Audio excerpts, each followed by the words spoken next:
Welcome to Microcollege, a podcast exploring innovative, place-based, and humanly scaled responses to the crises in higher education, meaning, and discourse in our time. Everyone knows that colleges and universities are at a breaking point, but what can be done? I'm Jacob Hunt, the director of Vrå College, a microcollege in Vrå, Wisconsin. Join us each week as we tackle this question head-on. Welcome to Microcollege. This week, all the way from Denmark, we are very excited to have as our guest Jonas Søvik, who is from Denmark and a person who connected with through the Folk School Alliance, the North American network of folk school organizations. I think it was very exciting to connect with a young person. Jonas is a university student in Denmark, also a person who has had personal experience in the Danish folk high schools and other innovative forms of education in Denmark, and is part of an emergent movement around these ideas that is springing up. And so thank you for joining us today, Jonas. Well, thank you for having me. I'm really excited about this. Yeah. So this interview, Jonas, we're kicking off a series of interviews over the next few weeks with people in different countries, different parts of the world around these ideas of folk education, microcolleges, bildung, and just emergent kind of types of education for young people.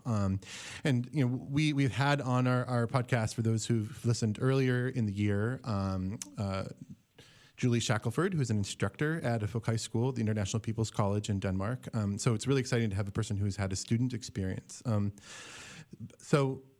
But for those who haven't heard that, we'll be wanting to talk about what is a folk high school, what is it like, and some of its history as well. But before we do that, everyone we have coming onto Microcollege, onto the podcast, we'd like to ask them a bit about their biography. So typically we ask someone, what were you doing when you were in your early 20s, right? You're kind of still in that phase of life. So maybe could you tell us a little bit about your background and also how it was you ended up participating in the folk high school you participated in? Right. Well, I come from a pretty rural place in northern Denmark, and I was often a weird kid that would either have too much energy or I would sit and read a bunch of books. And I was very much a nerd and didn't find many peers there. So I did, of course, I had friends, but we just didn't share interests that much. And then at some point in 10th grade, I went to what is called an after school, which is sort of a folk high school for young people, where you go and you live for 1 year. And the entire point is that you have a normal school curriculum, but the focus isn't there. The focus is on making friends. And that 1 year was pivotal for me. It was like... And how old were you? What year is this? That was in 10th grade, so I must have been 16. Okay.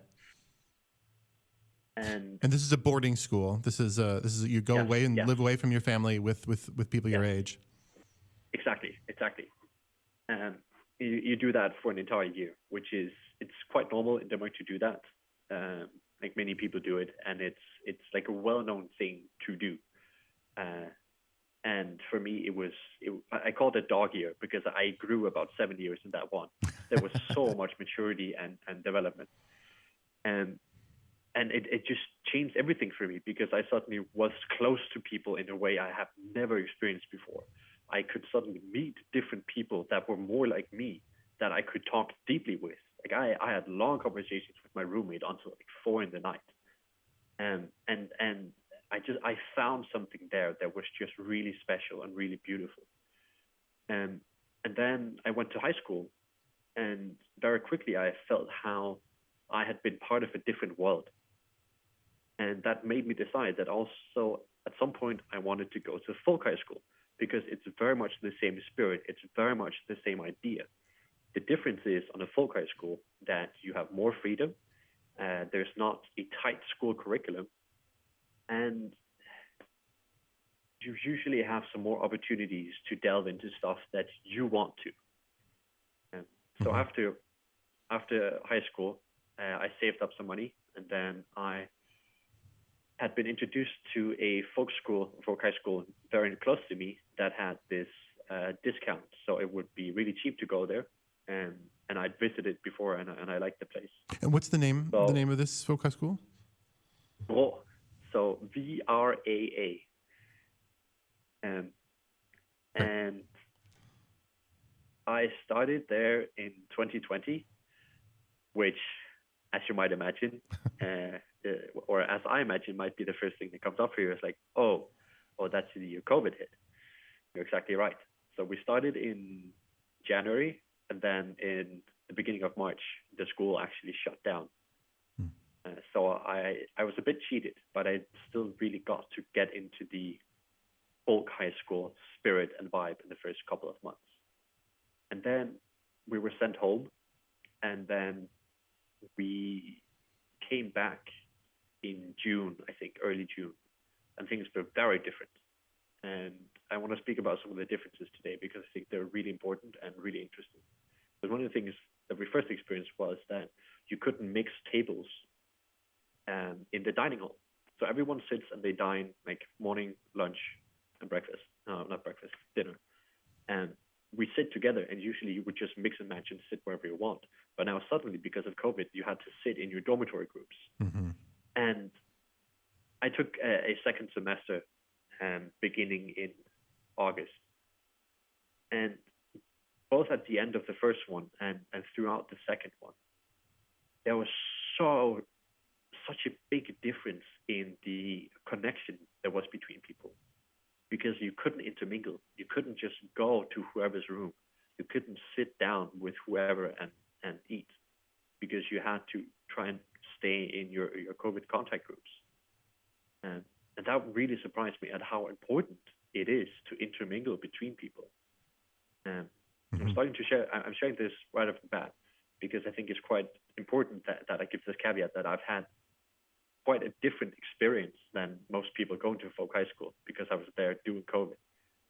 But at the same time, also very strongly have the understanding and idea of what it's quote unquote supposed to be, because I had the after school experience too.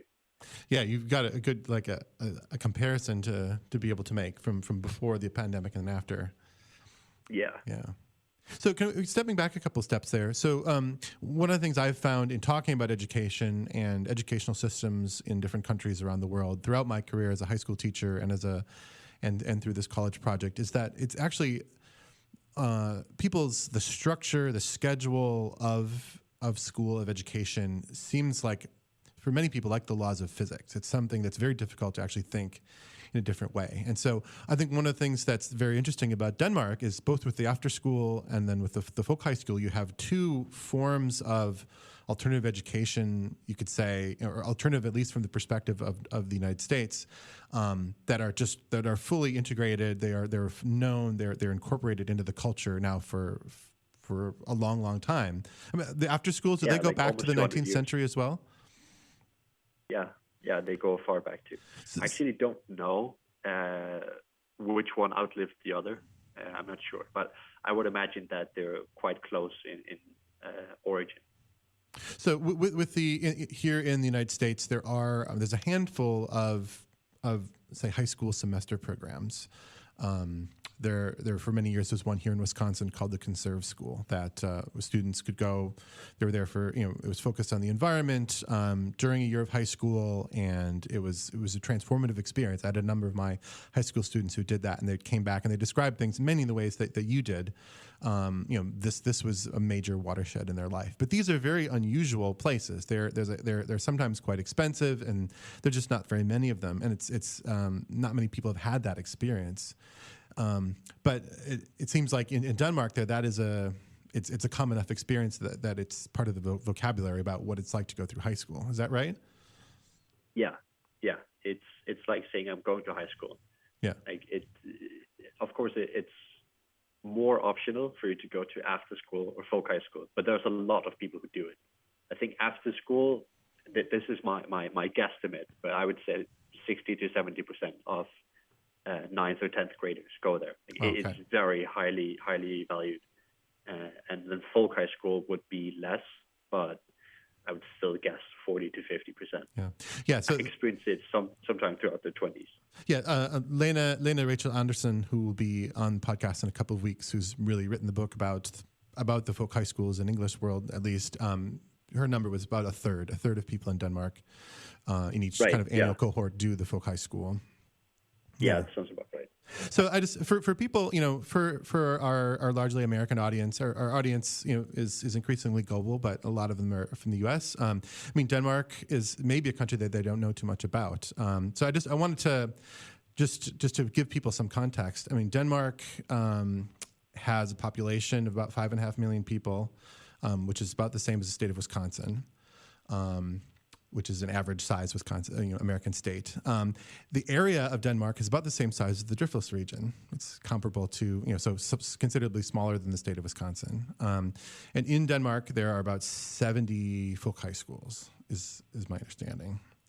And so with every group of people coming through high school or coming into adulthood, maybe up to a third of people doing this. So just thinking about the impact of this type of education on a society of that size is pretty remarkable when I think about a microcollege movement or something like this happening in this country. It makes me really excited with the example of what's happened in Denmark and the other Scandinavian countries as well. I guess for people, Denmark is also a country. It's important for people to know that on surveys of happiness, quality of life, well-being, all the sorts of markers of the health of the society generally shows up like literally number one, one or two or three in any given year. Given our audience might not know anything more specific about Denmark, like what would you say to a person who needs to like, what people should know about Denmark other than what I've said? Oof. Okay, so first of all, we get a student salary. That means I'm actually paid to go to university. Uh-huh. And I want to be clear about the numbers because it's actually quite important. I would get something about between $700 and $800 US dollars after taxes, and that allows me to actually have an apartment, have a budget for my food, and also have a little bit for doing fun stuff, which relieves me almost completely of financial stress. Mm-hmm. It's a tight budget, but it is manageable. And that, I think, is one of the, if you imagine the decisions that have to be made in a government for something like that to happen, then you can start to understand some of what the Danish mindset is and what the values we have are. Because we think it's so important that people, they get education, that the government is willing to invest in these people. And we want to give everyone just an equal opportunity to study. So it shouldn't be that because you're not financially secure from your childhood, that then you can't go and do the study you want. You can do that here. Everyone is have equal opportunity for it. And you're if you start university, you're guaranteed to get the salary. There's no doubt. So just to be clear, we didn't kind of bring up to the present with your biography. So you are currently a student in the university there. Can you talk a little about what you're doing right now and how that fits in? So at the moment, I'm studying psychology. I am on my second year of my bachelor's. And it's been quite a change in worlds for me because I took 3 gap years, which is unusual for Danish people. Many people take one. Many people take one, but not that many take more. I spent some of that time. Yes? And going to a folk high school, is that you're considering that as part of the gap year? Yes. Okay. Yes. So I spent 1 year at folk high school and then spent 1.5 years working to save up for the folk high school, and half a year for traveling. And now I'm here at university. And that was a big change in worlds for me because I've been used to the community and spirit of a folk high school. And I sort of dreamt that university would be the same, bunch of clubs and, discussions that were really passionate and meeting people with similar interests. And I have had that, but not with the same intensity and companionship that I had expected. And I think that was because I was colored by my folk high school experience.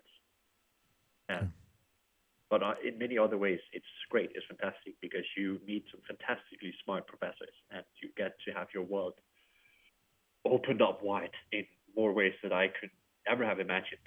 So that's really, really encouraging for me to experience that, and also to watch myself grow.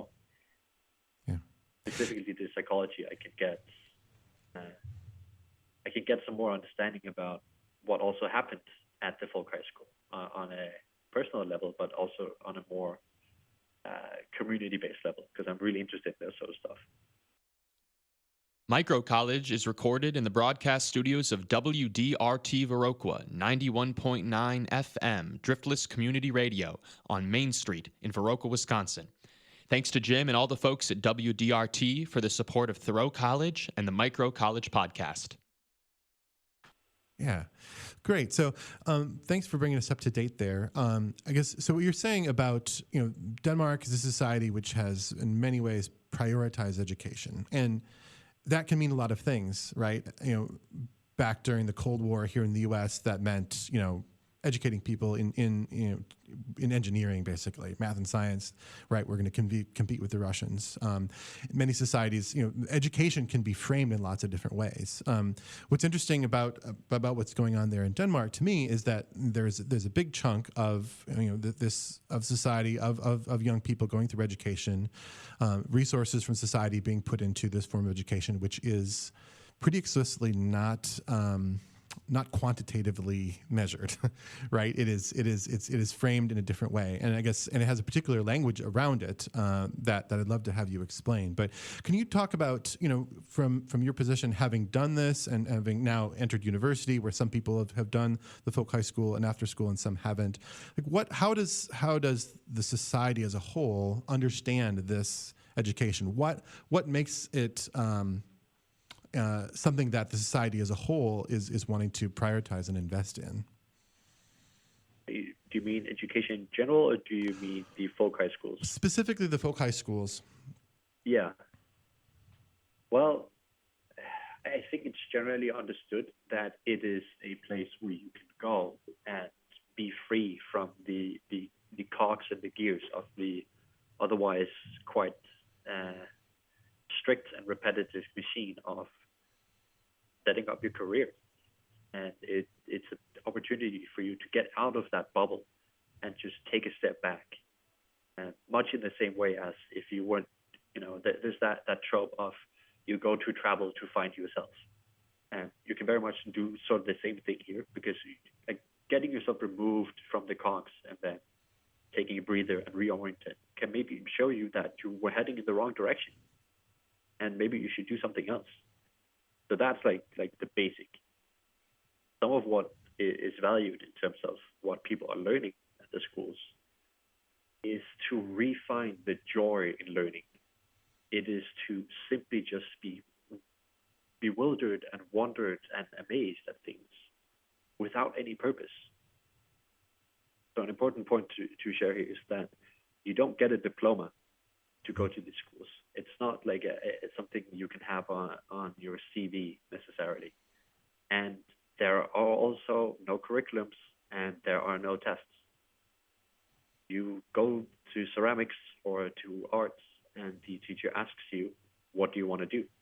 And then they find out how they can help you experience that experiment and play. It's all about letting yourself be thrilled about learning and discovering new things again. Yeah. So people can get a clear picture of what this experience is like. Maybe you could take us back to the beginning there of what is it like to actually be in residence at the Folk High School, and what is the rhythm of life like there? So first of all, how many students were there in the school that you were a part of? I think around 80. I think that's a pretty normal number. Okay. And is it located? What kind of place is it located in? It differs depending on where you are in the country. I assume that generally it would be in smaller towns, mm-hmm. where you have sort of a local community and you have some shops, but it's not a big city, and it's not completely removed from civilization at all either. So when Julie Shackelford met with us talking about the International People's College, which for people who didn't hear that episode is an English language folk high school in Denmark, very much international, as the name suggests, focused, and there are a lot of people from other countries. There is a strong sense of being a sort of a cultural campus bubble that they talk about there, to the degree that she's been involved with projects to break up that bubble, getting people off campus, integrating with, connecting with local families. What's the integration and, what's the mix of Danish and non-Danish students at the school you attended, and what is its interactions with the surrounding community?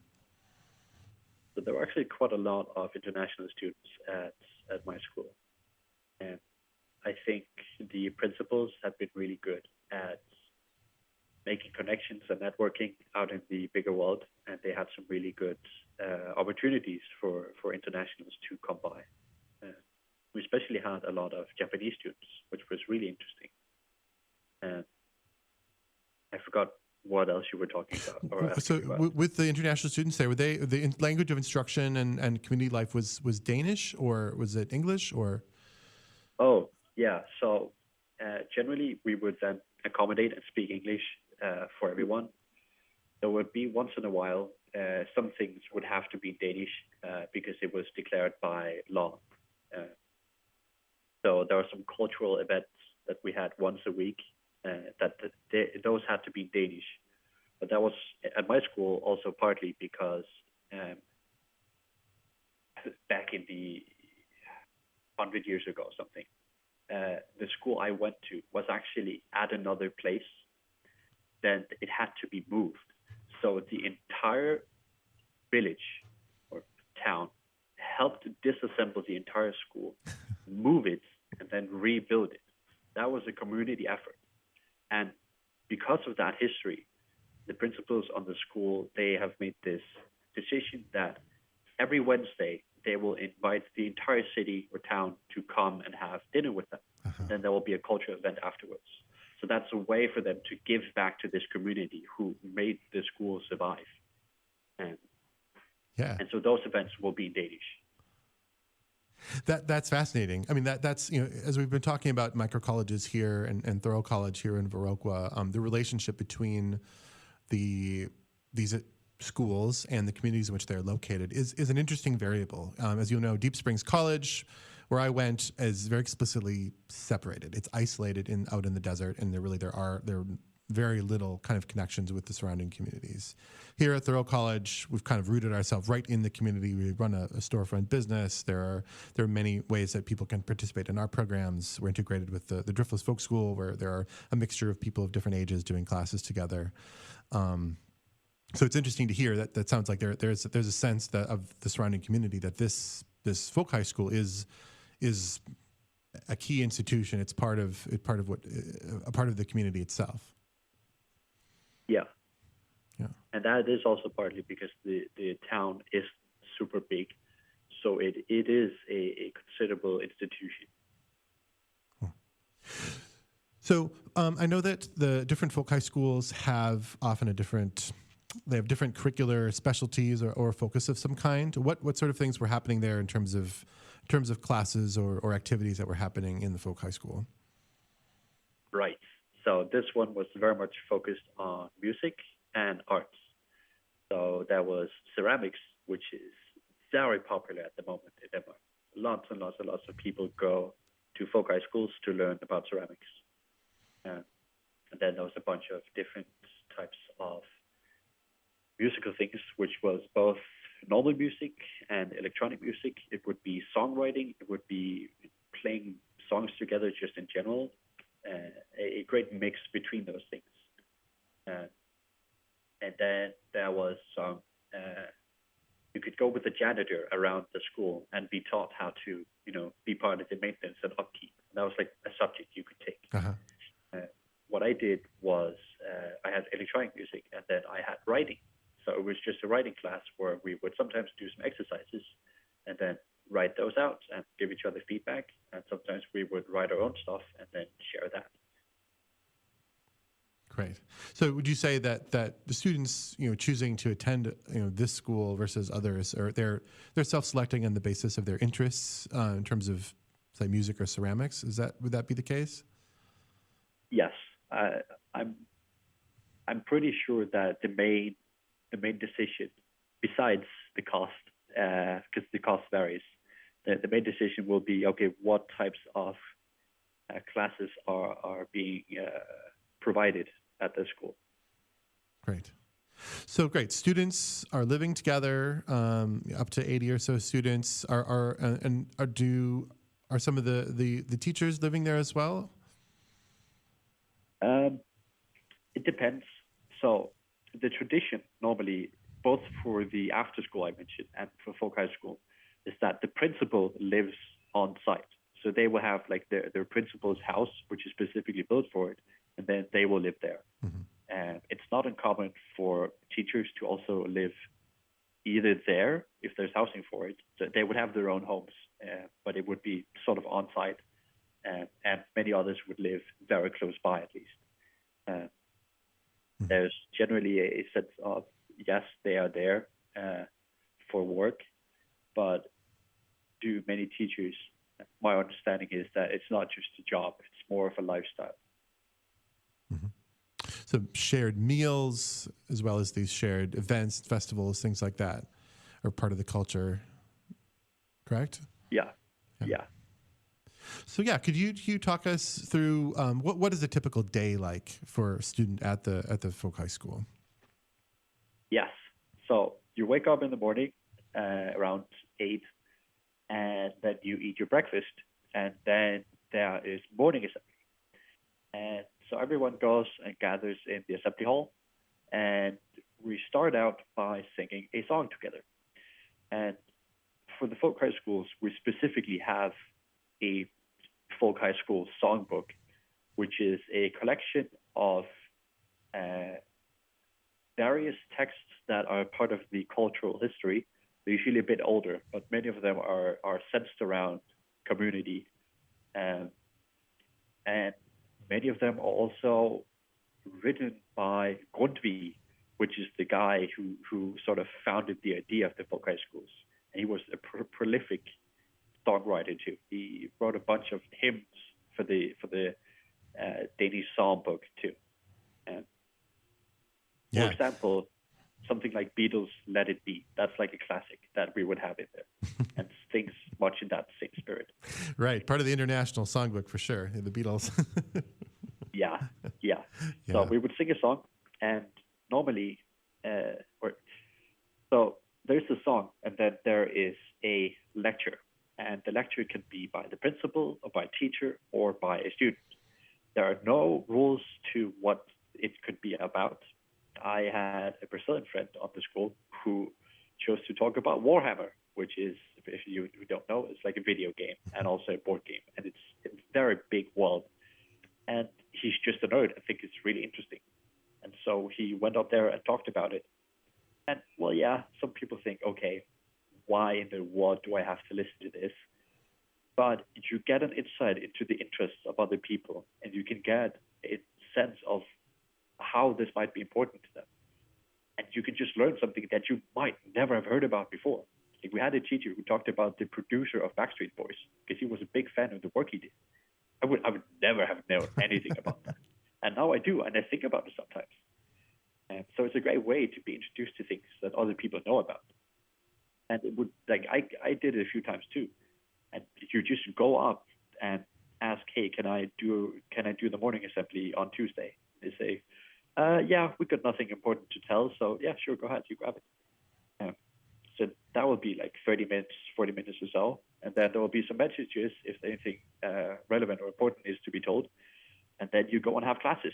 And at my school, we had color-coded. So there would be red subjects on Monday and Thursday.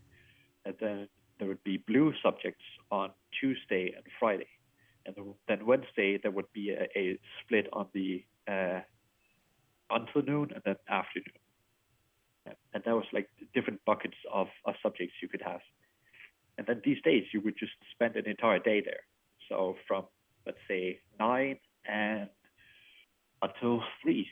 And then you would have like a small coffee break before lunch.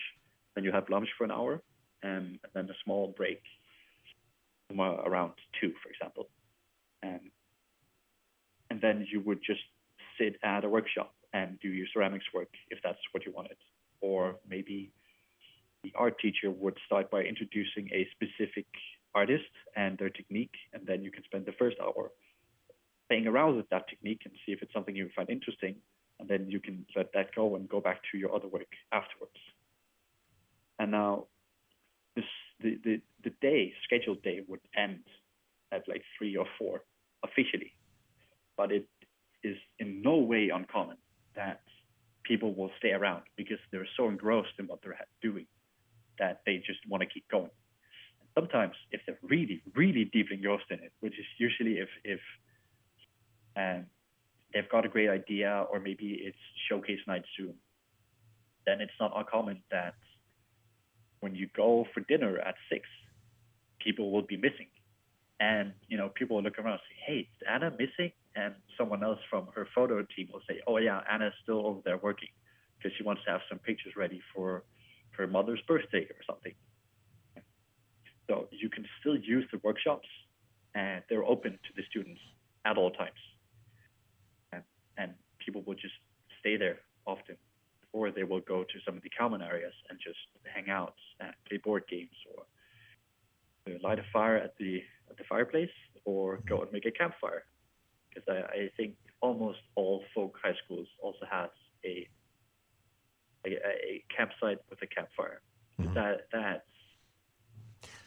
Those are some of the most magical nights I remember. It's a fundamental social technology, right? The bonfire, the campfire, right? Yes, exactly. And then we would bring our songbooks out there, and some people would bring guitars, and we would sit and sing around the fire. I mean, if you've tried it, you know the type of magic it is. And if you know the type of magic, just imagine that for a whole semester. Beautiful. Yeah.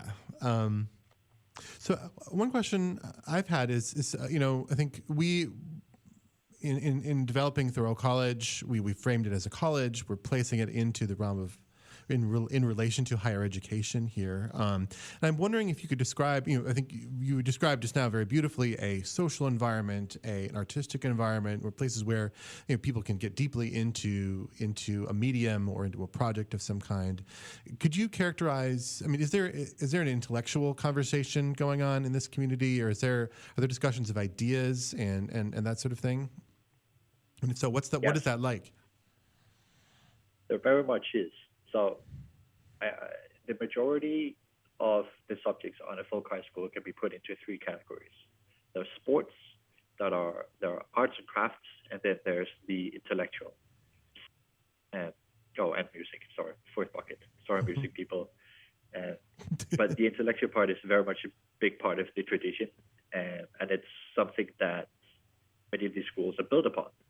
Like back in the day, it would usually be the principal who held a lecture in the morning, and up until, I don't know, Lena can probably correct me on this, but I think it's like 20, 30 years ago, most of the principals at the schools were theologians, and so they would be practiced in the Bible and in preaching, and not necessarily because they would drag that into the lectures all the time, but they would usually have a lot of stuff to share about life and what life is like and how to look at it and how to deal with adversity, stuff like that. And now it's become much more of an active and participatory thing. So, for example, I had a subject called news, where there was no curriculum. It was just everyone shows up in the room, and they bring a piece of news that they have encountered throughout the week that they would like to talk about. And this is very interesting when you have a bunch of international students, because then you can have someone from Costa Rica talk about how something has happened in her local community, or you can have an American talk about some new policy that is being implemented in his state. And you get, again, an insight into what's going on in the world. But besides that, you will also have subjects like philosophy or debate club, or not just writing, but like reading deep texts where you would sit and discuss and debate them. So that is very much part of the tradition. And there are different schools that are specifically focused on this more intellectual focus. Yeah. So in any case, conversation about ideas is seems like a key part of this culture.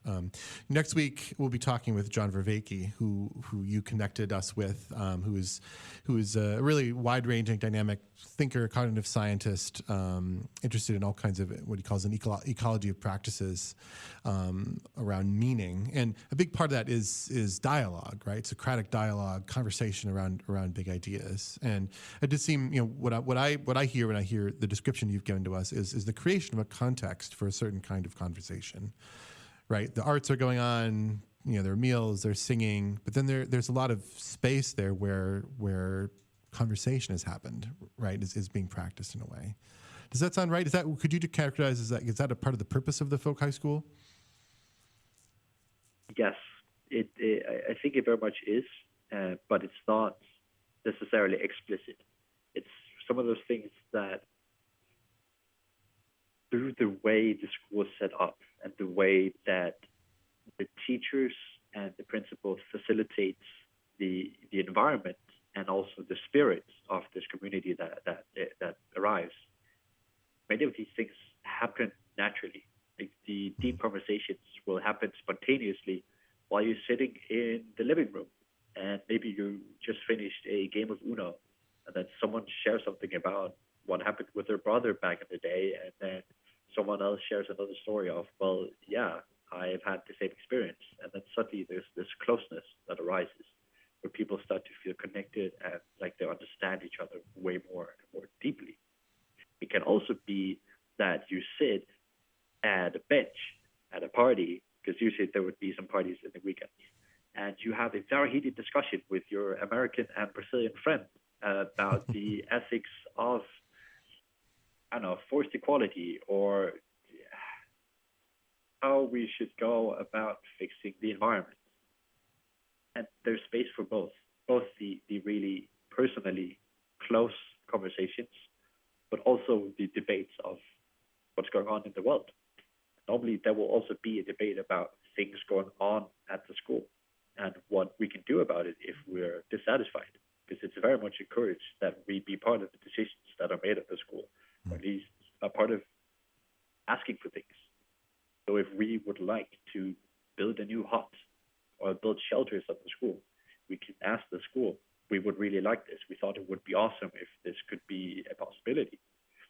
Then they will look at the budget and they will say, okay, well, we can make this happen, but how are you going to build them? And then we are part of the creation process of making that happen.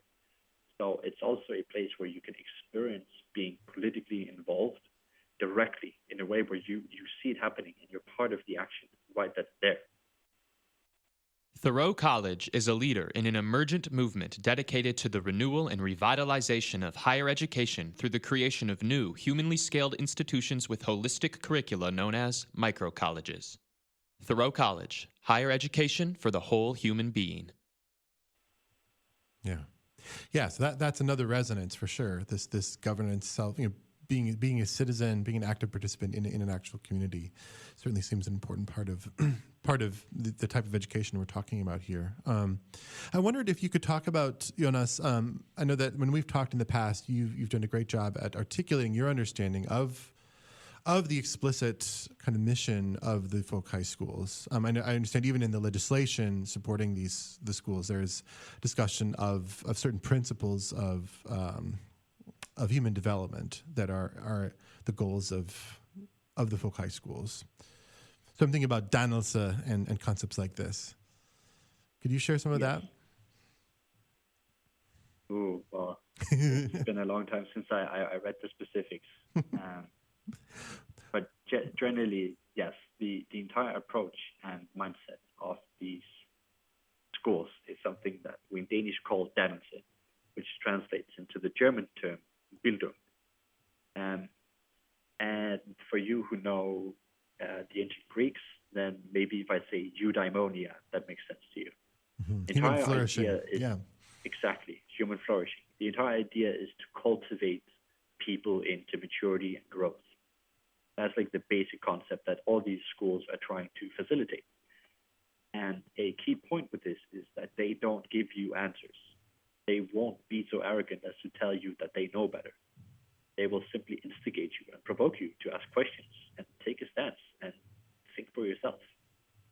Very much these schools are also a part of you finding your own sovereignty and finding that you have something to offer the world and that you are to be taken seriously as a citizen.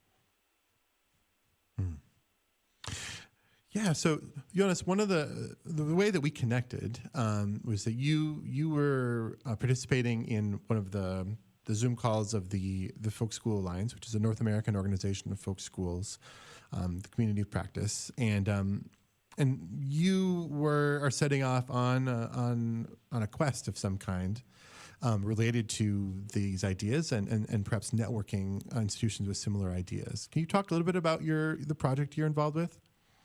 Oh, yes, I'd love to. I'd love to.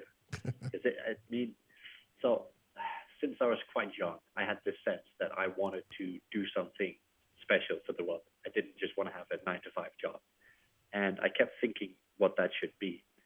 And then a year ago, more than a year and a half ago, I had the idea that, I'm going to build my own folk school. I'm going to build my own folk high school. It's going to be awesome. It's going to be great.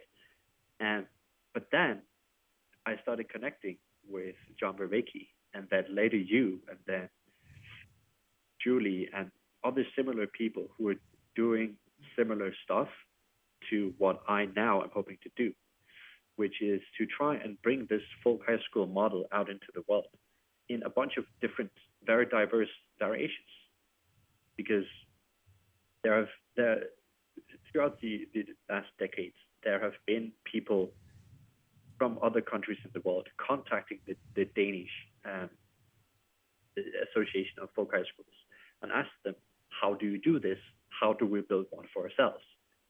And often in this conversation between the Danish and internationals, we find out that the culture and the ground is just different in other countries, which means that you can't just copy and paste the Danish model. Mm-hmm. You can take the ideas and the spirit and maybe some of the meta structure, and you can use that as scaffolding. But in the end, every country needs to find their own way of how to implement something like this. That's what I want to be part of. I want to figure out how we can take these schools and spread them to the rest of the world, because I think that they can be a crucial institutional instrument in trying to prosper some culture that I think we've lost our connection to. Because many times we overcomplicate things because it's so intellectual and so far removed. And we're becoming so isolated because of our overly individualistic society that we need some more connection with other people, and we need to experience just how simple some of these things can be. And for me, one of the most important experiences of both after school and folk high school was a deep sense of connection and a deep sense of meaning. Because in my opinion, and from my own experience, meaning is not something you intellectually think yourself to. It is something you experience. And there is science to back this up. I mean, when you talk with John Vervaeke, he can tell you about flow and how people talk about flow as being some of the most deeply meaningful stuff you can ever do. And in many ways, these schools sort of facilitate low states of flow, and they help you break frame, and they help you think for yourself, and they give you bigger network and new connections. And all those things is just a little part of what they give you.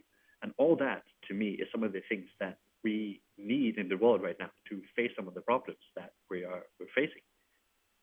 So I'm looking at your microcollege movement. I am looking at the things we can do in Denmark. I'm looking at John Vervaeke's work, who has some really fantastically deep skills and deep knowledge about what used to be done back in the ancient Greek times, for example, and the ways they related, the ways that they used technology, social technologies, and psychological technologies to develop their own sense of sense-making. Part of that is understanding how you bullshit yourself, cognitive biases, stuff like that. Mm-hmm. And those are some of the tools that I think we need to learn how to develop again. And I think that one of my favorite things that John Søvik has said is this question of, where do you go for information? Well, you go on the internet. Where do you go for knowledge or education? Well, you go to university. Where do you go for wisdom? There is no answer. Maybe back in the day, it used to be religious institutions, but we found that they're not really viable anymore. That they're not asking the deep, meaningful questions that we're dealing with and struggling with. And in many ways, I think that this model of the folk high school can be beginning of an answer for that. What I'm hoping to do looking forward is to try and merge some of these things and traditions, because the Danish folk high school has a fantastic system, a fantastic model. But in the later years, there has been a growing debate about what purpose they're really serving. Because as with any institution that survives for a long time, they get a bit stale. And more, it seems that students coming to a folk high school might just have like a semester of chilling out and not doing much. There's not that same fire, not that same passion. There is in many ways, but it's not as extreme as maybe on the Microcollege, because you're new, you're so fresh to this, and you're burning for it. And I think that there might be a case for getting some of this invigoration back into it. And I think using some of the tools that John Søvik has to offer and getting those back into the Danish system could really make us level up once again and say, wow, these are the things that we really want to develop. Yeah, this is a fascinating question. An institution like the Danish Folk High School, which has lasted so long, over 150 years, as an important part of society, and it has to go through a sequence of rebirth, renewal, rediscovery if it doesn't get stale. I mean, my understanding of what Grundtvig was going for back in the 19th century and similar people in that era, there was a very particular mission towards modernization, right? You had people who were uneducated, people who were becoming citizens in a democratic society for the first time. There was a sense of needing to form a national identity, right? And those are things that are not the case in Denmark anymore. And so there's been several kind of waves, different kind of ideas of what the folk school is, but it's proven to be flexible enough to make those adjustments. And I think what you're describing now is perhaps the next wave, right? This sort of wisdom-oriented institution, in this hyper-technological kind of global period that we're in. I'm curious, looking at the practices that John Søvik and others are talking about. What would you bring into the folk high school that wasn't there, that you didn't experience, that would move it in the direction you're talking about? So John Søvik is working with a guy called Guy Senstock, who is running the Circling Institute. And circling is a method of relating to each other that has the potential to open each other up to an intimacy and a connection that you most likely have not experienced before. I cannot describe it because I haven't experienced it, but I fully believe the accounts people have given of this. That's one thing. There is the work that I can reference Sarah Nass, who has a bunch of focus on authentic relating and different ways of trying to deconstruct some of all the barriers we have between ourselves and other people, and fully connecting and fully relating. I feel like that, for one, is definitely missing, because people are just sort of allowed to be there and things do open up. But if you teach these students technologies or techniques to focusedly open up, that is going to bring a whole other kind of magic to the school. So I had something that... So these are like communication skills, like modes for ways to simulating a discussion among a group, ways to facilitate interaction in person. Is that right? Yes. I mean, yes. It's difficult for me to explain because it would take a long time. Sure. I can just recommend go find Sarah Nass on YouTube. She has some 5-minute videos of different games that they're playing. Mm-hmm. One called the Noticing Game, for example. And And I think something like that, a special way of relating to each other, could be incredibly helpful. On top of that, I would really appreciate if we started to do more with meditation. That became more part of what these schools are doing, because the schools are generally meant for engrossment, for really getting lost into something. And not everyone is interested in self-reflection, but I think it can be very useful for many people to do this, both through meditation and observing yourself and getting some more perspective and having a space where you can build that practice. But also contemplation. That means journaling, asking yourself questions, looking a bit inward, and maybe finding out where you've been going wrong in your life. That will give you so much more orientation and so much more commitment to the things you want to do out in the world. And so, as a example, one of the subjects that I had was this fantastic teacher who was taught in African dance and drumming. And she made a subject called hippie rhythmics, or hippie rhythms. And that was like in a lack of a better term. And some of the things we did was like call and response with movements, where someone would be making a rhythm and then someone does like a thriller move, and then everyone else copies that thriller move. And we're just standing in the circle and copying each other's movements and finding the sense of commonality and community in that. Another day, we would sit and just have a mirror in front of us and just sit and look at the mirror and look at each other. And the teacher would go around and ask some open-ended questions into the air. And if already now you can probably have a sense of, okay, what must that be like emotionally to have like those two types of experiences? And it's stuff like that I feel in some ways is missing, because there was definitely unorthodox to have that subject at my school.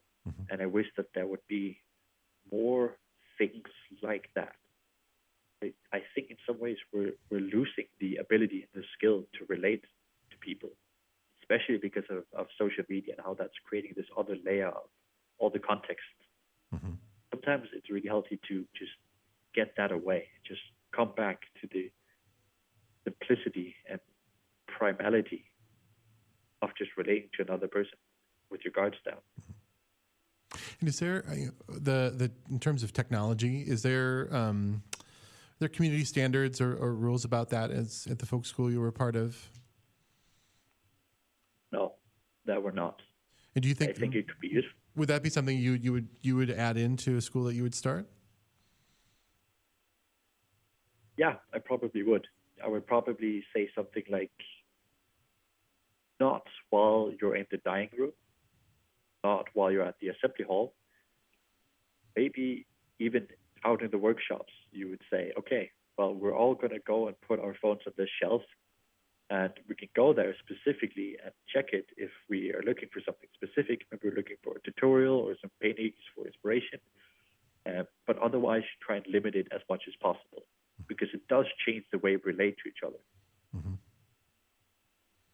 Yeah, I think that is emerging more and more as a question. I think in our time with these technologies, especially social media, continual connections to different streams of information this is something fundamentally new in human history, right? And so, in any way, like talking about it and figuring out a way how do we interact consciously does seem to be an important mission for anyone going through education, becoming a human being in this period in history.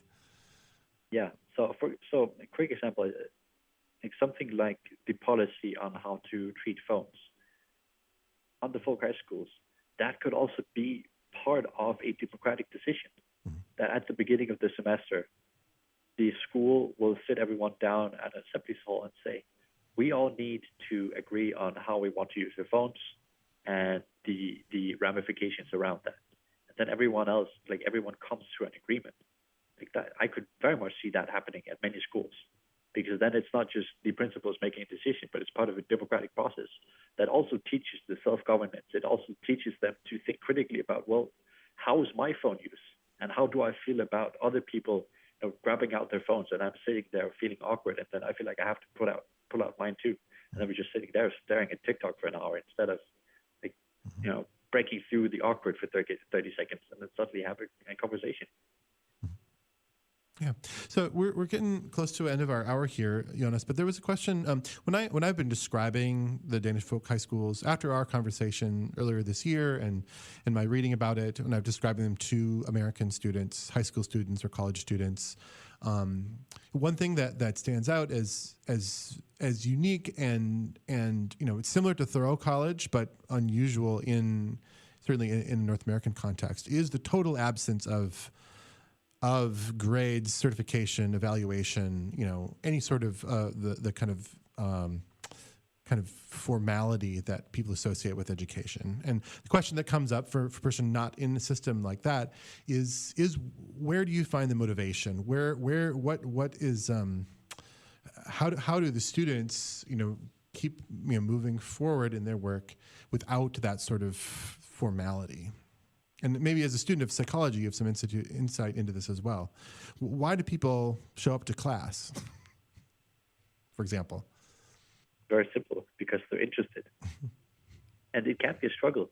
Like at my school, there was not that much pressure for you to create anything. You could just get away with doing basically nothing. And some people chose to do that. But there are also people who are completely free and got really engrossed in it and then ended up spending way more time than in other subjects. I think it's both a mindset on the school of what's normal and how engaged people feel like they want to be. It's also about the fact that you go there because you want to and because you're just interested in this thing or you might be curious.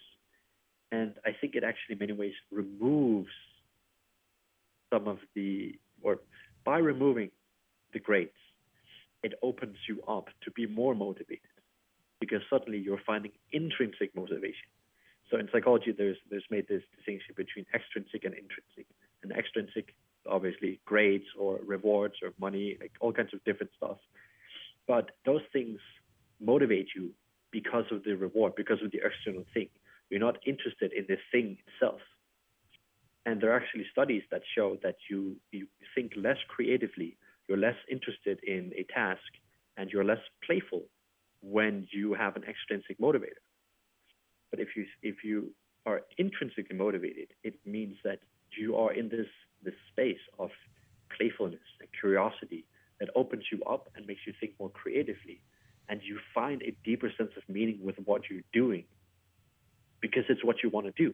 I don't remember the exact quote, but I think it's Aristotle who says something about doing the thing for the sake of the thing in itself. Like it's not a means to an end. It is the end. That's where you hit flow. That's where you hit engrossment. That is where the world opens up to you in a grain of sand because you get to just do this, not because anyone forces you to, but because you can. And I think many people have that taken away from them. Like there's Neil deGrasse Tyson at some point said that he's so often had this experience of going into a first or second grade class, and everyone is like, why is the sun yellow? Why is it so sharp? Why is the sky blue? Why do trees do that? What is thunder? Like they're asking all these questions, and they can't, like they're bursting with questions and curiosity. And then he goes to some ninth graders, and it's like they've had their soul sucked out of them. They're not interested. They're not curious. They're just sort of there going through the motions, like they're already graying out. So these schools, and not being forced to perform in any way, because it's not about performance. You can make something that's terribly bad, and someone might just laugh at it in a good way and say, man, that was really interesting because it's so different. But being allowed to do that, and you're allowed to make mistakes, you're not being punished for it. So you're daring to do more wild stuff. But you're also rediscovering that spark, that joy of finding something. That's beautiful, Jonas. I really agree with that. I think that really resonates with my experience. And I would say in the environments, the educational environments that I'm involved with trying to build here, play is a really important piece. I think my favorite statement of that I go back to is Schiller, a great German poet, Friedrich Schiller, who wrote in the aesthetic education of man that there was, the human person is at their most human. They're most authentically human when they are at play. Authentically and genuinely at play. And I think ideally, there's a model of eudaimonia, of human flourishing, that says that, whatever you're doing, your job, your work, your career, or how you spend your time, whatever that is, if you can find a way for it to be play, then you're really winning. That's a model of really being a successful person. So it is so exciting to hear a picture of a society-wide educational system, institution like this that has some of that deep in its core. So, yeah, and you're really great at expressing it. So thank you so much for that. I think that's a great place to end. So thank you for your work and thank you for your time.